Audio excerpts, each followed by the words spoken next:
Movie তো আমরা বিভিন্ন টাইপের দেখি, কিন্তু আজকে যে মুভির কাহিনী তৈরি হয়েছে তা এক মায়ের কাছ থেকে সন্তানকে আলাদা করা নিয়ে তৈরি। প্রবাদে একটি কথা আছে, বন্যরা বনে সুন্দর আর শিশুরা মাতৃকোলে। আসলে শিশুর সবচেয়ে নিরাপদ জায়গা তার মায়ের কোল। টেকনোলজি আর কেরিয়ারের এই জগতে কে কত তাড়াতাড়ি অনেক বেশি সাফল্য অর্জন করবে তার প্রতিযোগিতা শুরু হয়ে গেছে। এই লড়াই এখন আর মানুষের মধ্যে নেই, এই লড়াই এখন দেশে দেশে শুরু হয়ে গেছে, যে এখন মায়ের মমতার কোনো দাম সেখানে নেই। এমনই একটি মুভির গল্প দেখবো আজকের এই ভিডিওতে। Hi, this is Irina and you are watching Irina's world. আর আজকের movie Mrs Chatterjee vs Norway. Movie শুরুতেই নরওয়ের মনোমুগ্ধকর তো স্নিগ্ধ রূপ দেখে চোখ জুড়িয়ে যায়। এরপরই একটি বাড়িতে দুজন মহিলা এসে দরজায় নক করে, আর বাড়ির ভিতরের গৃহিণী মনোযোগ দিয়ে নিত্যদিনের সংসারের কাজ নিয়ে ব্যস্ত। কিন্তু কিছু সময় পরই দেখি তিনজন মহিলা তাদের ঘরের ছোট্ট 5 মাসের মেয়েকে চুরি করে পালাচ্ছে। মা এই দৃশ্য দেখার সাথে সাথেই তাদের গাড়ির পেছনে পাগলের মতো ছুটতে ছুটতে রাস্তার মধ্যেই পড়ে যায়। আর বাচ্চাটা মায়ের কাছে আসার জন্য চিৎকার করে কান্না করছিল, আর অসহায় মা গাড়ির দিকে এক দৃষ্টিতে তাকিয়ে থাকে। মায়ের চোখের এই চাহনি থেকে সিন ফ্ল্যাশব্যাকে চলে যায়। এক মা তার 5 মাস বয়সের মেয়েকে কোলে নিয়ে যখন রেস্ট করছিল তখন এই দরজায় বেল বেজে উঠে। আর এই মুভিতে মায়ের ভূমিকায় অভিনয় করেছেন রানী মুখার্জি। তার অভিনয় ছিল অসাধারণ। তো তার নাম থাকে দেবিকা, আমরা দেবী বলেই ডাকবো। তো দেবীর 2 সন্তান, একজনের নাম শুভ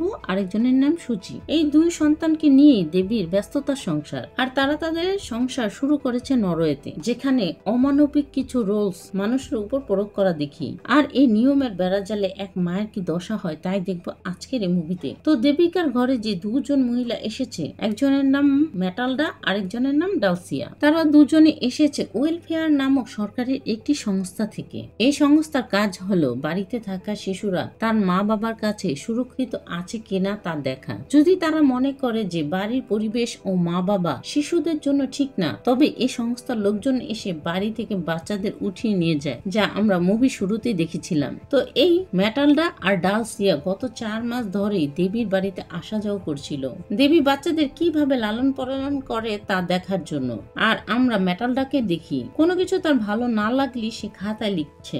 দেবীও এদের এভাবে বারবার আসা যাওয়ায় বিরক্ত, তাই তার স্বামী অনিরুদ্ধকে জিজ্ঞাসা করে কতদিন এসব চলবে। অনিরুদ্ধেরও কিছুই করার নেই, এদেশে থাকতে হলে এসব সহ্য করতে হবে বলে চলে যায়। তারপরে তারা দুজনও বাড়ি থেকে বেরিয়ে জানায় যে কাল তাদের বস অ্যালিস র্যাপিউডকে নিয়ে আসবে, কালই শেষ তাদের পর্যবেক্ষণের। তাই দেবী শুভকে স্কুলে পৌঁছে দেয়, কিন্তু শুভের যে প্রজেক্ট ছিল লাইফ অফ ট্রি তা আনতে ভুলে যায়। এই ভুলে যাওয়ার জন্য দেবীর বারবার টিচারকে সরি বলতে হয়। আর এখানেই আমরা এদেশের রোলস দেখি যে এখানে কোনো ভুল করা যাবে না, সবাই যেন রোবটের মতো আচরণ করছে। বাসায় ফেরার সময় অনিরুদ্ধকে ফোন করে বলে যে কাল যাতে ছুটি নিয়ে নেয়, কাল অ্যালিস র্যাপিউড শেষবারের মতো তাদের সাথে কথা বলার জন্য আসছে। তাই অনিরুদ্ধ ছুটি নিয়ে নেয়। পরের দিন সকালে মেটালডা ও ডালসিয়া তাদের বস অ্যালিস র্যাপিউডকে সাথে করে নিয়ে আসে জাজমেন্ট করার জন্য। অ্যালিস প্রথমে অনিরুদ্ধকে প্রশ্ন করে সে ঘরের কাজে দেবিকাকে সাহায্য করে কিনা, কিন্তু অনিরুদ্ধকে এ প্রশ্ন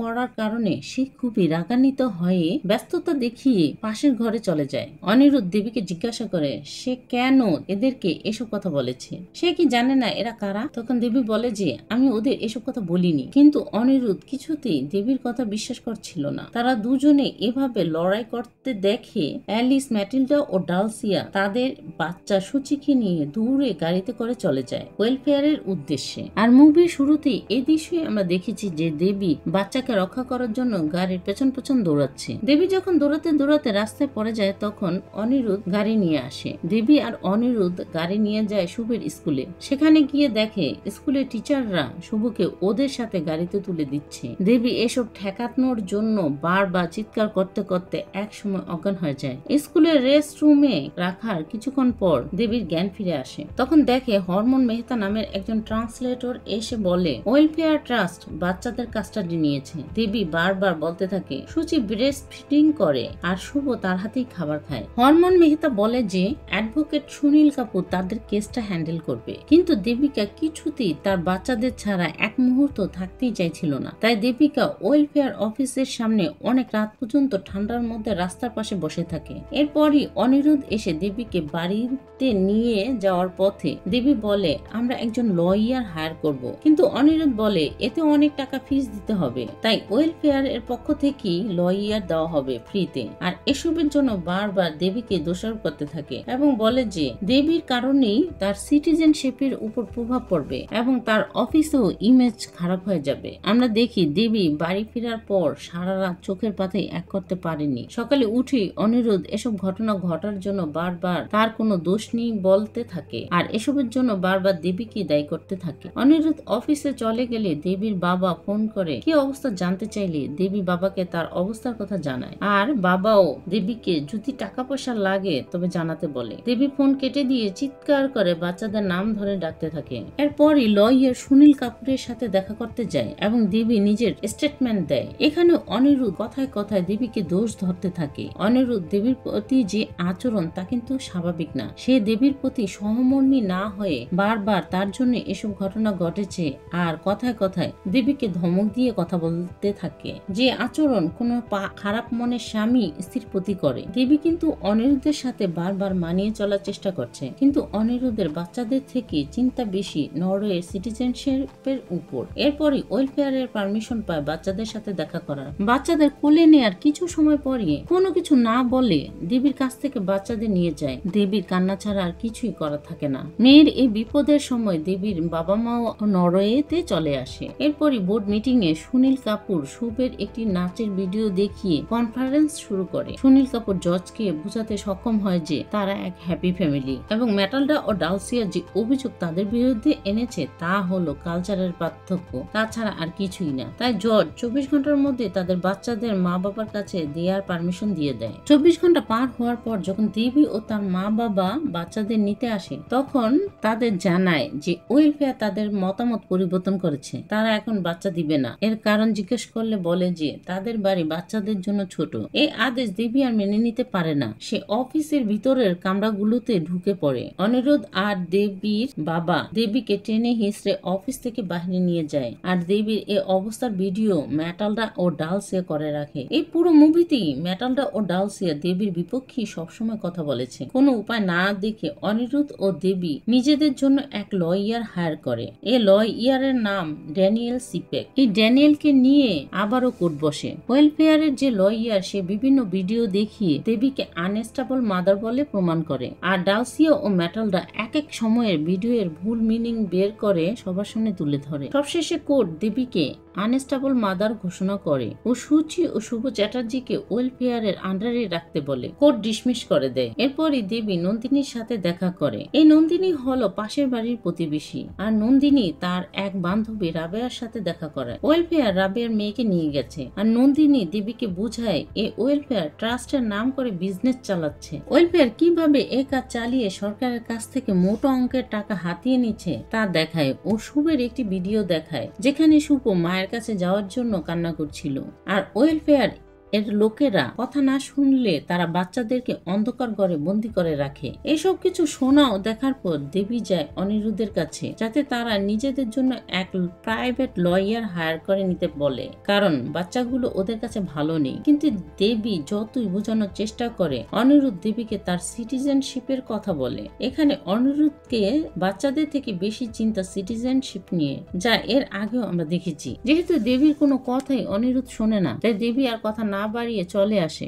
এরপরই দেবী একাই ওয়েলফেয়ার থেকে বাচ্চাদের নিয়ে সুইজারল্যান্ড যাওয়ার জন্য রওনা দেয়, কিন্তু এয়ারপোর্টেই দেবীকে আটকে দেয়। তখন ড্যানিয়েল দেবীর মানসিক অবস্থা ঠিক নেই বলে সেখান থেকে ছাড়িয়ে আনে। অনিরুদ্ধ পাশে এসে দেবীকে এ কাজের জন্য চড় মারলে দেবীও উল্টো অনিরুদ্ধকে চড় মারে। শেষে অনিরুদ্ধ উপরের ঘরে দেবীকে বন্ধ করে রাখে আর এসব ঘটনা দেবীর মা বাবার সামনেই ঘটতে থাকে। ঘরে বন্ধ অবস্থায় দেবীর বাচ্চাদের সাথে কাটানো সুন্দর মুহূর্তগুলোর কথা মনে পড়তে থাকে। এরপরই অনিরুদ্ধ নন্দিনীর স্বামীর সাথে দেখা করে আর নন্দিনীর স্বামী ডোমেস্টিক ভায়োলেন্সের কেস করেছিল অনিরুদ্ধের বিরুদ্ধে। অনিরুদ্ধ একজন রাগী ও রকচটা লোক। সে দেবীকে এত মেরেছিল যে দেবীর পায়ের হাড় ভেঙে গেছে, তাই তারা এ কেস করেছিল।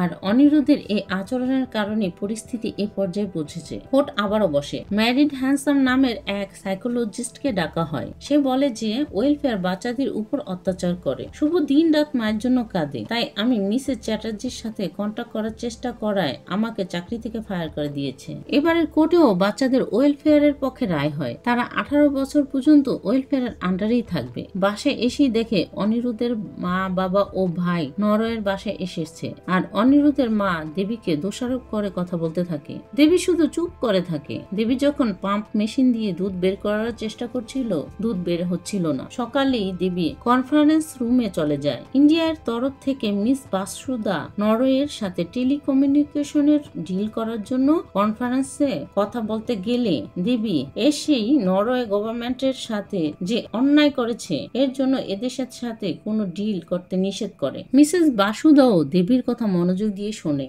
এই বিষয়টা নরওয়ে গভর্নমেন্টের খুবই খারাপ লাগে। বাসায় ফিরলেই দেখি অনিরুদ্ধের মা দেবীর সাথে খারাপ আচরণ করা শুরু করে, কিন্তু দেবী এসবে কোনো পাত্রই দেয় না। এর মধ্যে ফোন আসে সুচি অসুস্থ, তাই দেবী অনিরুদ্ধ সুচিকে দেখার জন্য অ্যাডপ্টেড মা বাবার বাড়িতে চলে যায়। দেবী দেখে সুচি খুবই অসুস্থ, তাই দেবী দুধ পান করায়। এতে সুচি কান্না বন্ধ হয়। পাশের এক মাঠে দেখে শুভ খেলছিল। অ্যাডপ্টেড বাবার পারমিশন নিয়ে অনিরুদ্ধ শুভের সাথে দেখা করতে গেলে শুভ বাবার প্রতি কোনো প্রতিক্রিয়াই দেখায় না, নিজের মতো খেলতে থাকে। কারণ অনিরুদ্ধ নিজের কাজ নিয়ে ব্যস্ত ছিল, বাচ্চাদের সময় দেয়নি, তাই বাচ্চারাও তাকে দেখে খুশি হয় না। টিভিতে দেখি বাসুদা তাদের ডিল ক্যান্সেল করেছে, কারণ যে দেশ মায়ের কাছ থেকে সন্তানকে কেড়ে নেয় সেই দেশের সাথে কোনো ডিলই হওয়া ঠিক না। সুনীল কাপুর, রাবেয়া, অনিরুদ্ধ ও নরওয়ের নতুন বাবা মা এই নিউজ দেখে ও জনগণ এর জন্য রাস্তায় আন্দোলন করা শুরু করে। নরওয়ের গভর্নমেন্টের এর জন্য চাপের মধ্যে পড়ে যায়, তাই এই কেসটা আবারও কোর্টে ওঠে। এবার ট্রান্সলেটর হরমন মেহতা অনিরুদ্ধের ভাই পয়সা কামানোর একটা সুযোগ দেয়, যা ছিল বাচ্চাদের কাজটা যে যদি অনুরাগ নেয় তবে বছরে এক বাচ্চার জন্য গভর্নমেন্ট অনুরাগকে 50 লাখ টাকা দিবে, তবে 2 বাচ্চার জন্য বছরে পাবে 1 কোটি। এর মধ্যে 50% অনুরাগ পাবে আর 50% পাবে ওয়েলফেয়ার। এতে অনুরাগ রাজি হয়ে যায় বাচ্চাদের কাস্টাডি নেওয়ার জন্য। কোর্ট বসলে দেবিকাকে বাচ্চার দায়িত্ব দেবে না বলে, তবে দেবিকার তরফ থেকে ফ্যামিলির কোনো সদস্যকে এই দায়িত্ব দেওয়া যাবে। তখন দেবী নিজের বাবা মার কথা বললে তারা জানায় যে 50 বছরের উপরের কাউকে এই দায়িত্ব দেওয়া যাবে না। তখনই অনুরাগ বলে যে আমাকে দিন এই দায়িত্ব। দেবী অনুরাগকে এই দায়িত্ব দিতে রাজি হয় না। তখন অনিরুদ্ধ এসে দেবীকে বুঝায় যে তার ভাই লিগালি দায়িত্ব নিলেও বাচ্চা থাকবে দেবীর কাছেই। আর যখন ওয়েলফেয়ার থেকে ভিডিও কল আসবে তখন অনুরাগের বাড়িতে এসে ওয়েলফেয়ারকে দেখিয়ে দিতে হবে বা কথা বলতে হবে, জাস্ট এতটুকুই করতে হবে। তাই দেবী রাজি হয়ে অনুরাগকে বাচ্চার কাস্টাডি দিয়ে দেয়। আর দেবী ইন্ডিয়াতে চলে আসে তার বাবা মায়ের কাছে। টিভিতে দেখাচ্ছিল নরওয়ের অ্যাডপ্টেড প্যারেন্টস